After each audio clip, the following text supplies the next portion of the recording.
আপোনাক গছত উঠাই কিন্তু গুৰি কাটিলে আছুৰ যি তেতিয়াৰ লিডাৰ আছিলে গছত উঠাই গুৰি কাটিলে মই সকলো কথা চাইছো কনসিকুৱেন্সেছ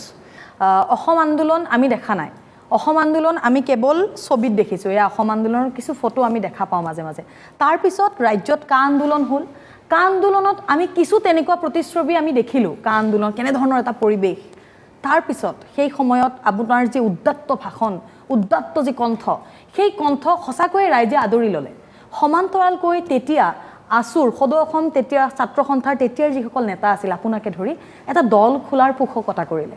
আপুনিও ক'লে এটা দল খুলিম আমি দল খুলি যাম ৰাইজে যেহেতু বিচাৰিছে তাৰ পিছত দেখা পালো আমি কেৱল সেই দলটোত লুৰিণজ্যোতি গগৈ অকলেই গ'ল কথা দি কথা নাৰাখিলে লুৰিণজ্যোতি গগৈৰ সংগী যি দীপাংক কুমাৰ নাথ বা যি সমুজ্জ্বল কুমাৰ ভট্টাচাৰ্য মই নাম ধৰিয়েই কৈছোঁ কাৰণ তেওঁলোকে দল খোলাৰ পোষকতা কৰি আন্দোলন লৈ গ'ল খেলপথাৰলৈ কিন্তু লুৰিণজ্যোতি গগৈ অকলেই ওলাই গ'ল লুৰিণজ্যোতি গগৈক কিন্তু একাষৰীয়া কৰি দিয়া হ'ল কি কয় আপুনি চক পৃথিৱীত কোনো মানুহেই একাষৰীয়া নহয় মানুহ থাকিব আদৰ্শৰ লগত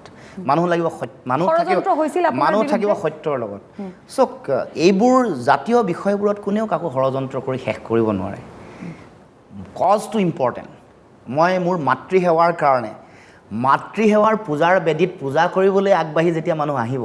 তাৰ লগত জনগণ আছে জনগণৰ লগত কোনে ৰাজনীতি কৰিব পাৰিব গতিকে মই ভাবোঁ যে এইটো মোৰ চিন্তা আছিল মই বহুতবাৰ সুধিছোঁ যে মই যোৱা উচিত নে অনুচিত মোৰ নিজৰ ভিতৰত সুধিছোঁ বিবেকেই কয় অন্তৰাত্মাই কয় হৃদয় দীপাংক কুমাৰ নাথেও কৈছিল আপোনাক যে ময়ো যাম একেলগে আমাৰ হাতত দেখুৱাই দিছিল তাৰপিছত ময়ো যাম একেলগে তাৰপিছত নগ'ল কিন্তু এনেকুৱা কথা বহুত হৈছে বহুতেই কথা দি কথা ৰখা নাই আদৰ্শ বহুতেই বিসৰ্জন দিছে আদৰ্শৰ লগত বহুতে আপোচ কৰিছে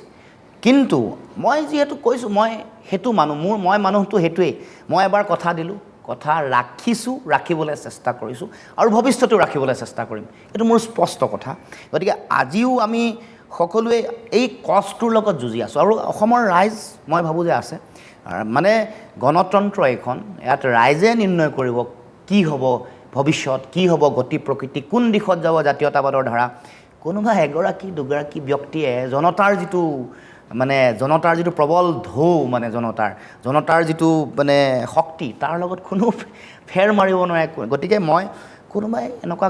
কাম কৰিছে কথা দি ৰাখিব পৰা নাই ঠগিছে প্ৰবঞ্চনা কৰিছে নিজৰ ব্যক্তি স্বাৰ্থৰ কাৰণে ক'বলৈ গুচি গৈছে এইবোৰ সময় আৰু জনতা এইবোৰ চব লক্ষ্য ৰাখিছে জনতা আপুনি লক্ষ্য ৰাখিছে আপুনি মনত ৰাখিছে আপোনাৰ হৃদয়ত আছে না মই মোৰ কামক লৈ মই কাকো কোনো ব্যক্তি বিশেষক লৈ কেতিয়াও কোনো চিন্তা চৰ্চা কৰা নাই মোৰ চিন্তাটোত অসম মাতৃ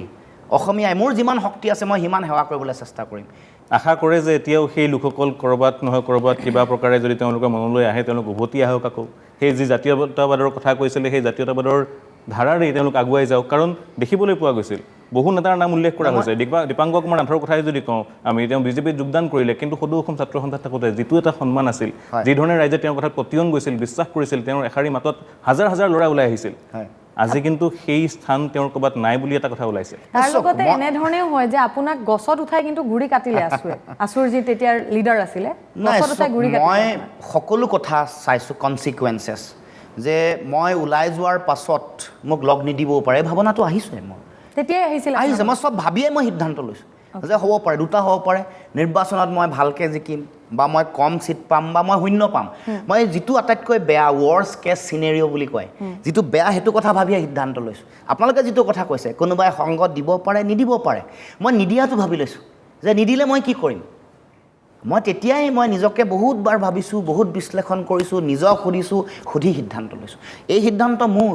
ইয়াত কোনো প্ৰভাৱ পেলাব পৰা নাই গছত তুলি কি গুৰি কাটিব গছত মই নিজে উঠিছোঁ ভালকৈ চাই চিতি উঠিছোঁ কোনজোপা গছৰ ফল অসমৰ ৰাইজে খাবলৈ পাব